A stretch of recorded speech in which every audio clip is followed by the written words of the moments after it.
option na para mag-share sa inyo. Ano po.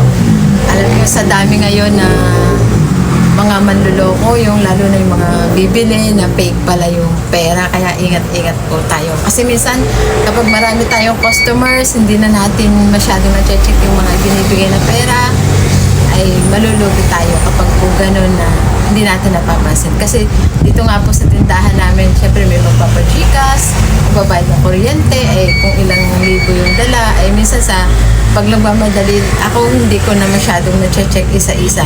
Dati kasi, marunong tayong tumingin pag yung hawak-hawak ng pera.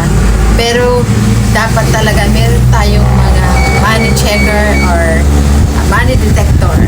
Ayan. Kaya nga po doon sa pangyayari sa amin, parang nakadalawang beses kami nadali ng fake sa pagmamadali nga.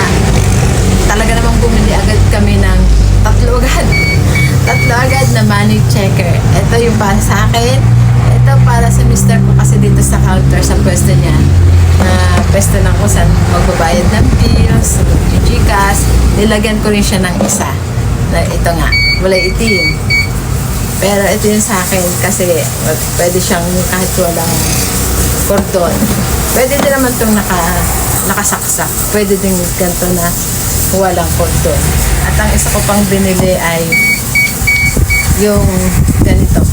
Pwedeng dala-dalahin. May light.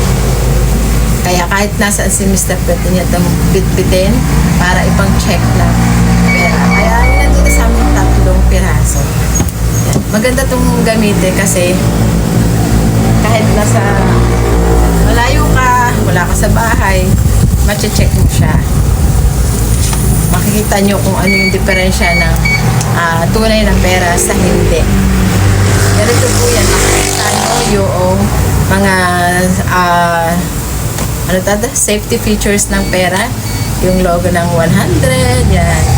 Yung mga ilaw-ilaw. Basta may mga umiilaw-ilaw na yan po ay tunay. Para po safe tayo sa ating pagtatransact. Kung kayo po laging hawak nyo ay pera, ay kailangan nyo pong bumili ng money detector para naman po tayo ay hindi ganun lagi na lang maluloko ng mga taong mga ang gawa ay laging makapanlamang sa kapwa. Kaya kung kayo po ay sari-sari store owner or hindi man, basta lagi kayo may hawak na pera, ay mas mainam po na bumili tayo ng money checker. Kung kayo lagi nasa labas, eto maganda to. Okay na may nasa inyong bahay, sa opisina, or sa inyong tindahan, ito, or kaya ito, isang ito. Pero mas gusto ko itong gamitin dahil talagang kita-kita yung mga ilaw-ilaw na pera. Yun lamang po yung i-share ko, baka po sakaling namumroblema din kayo sa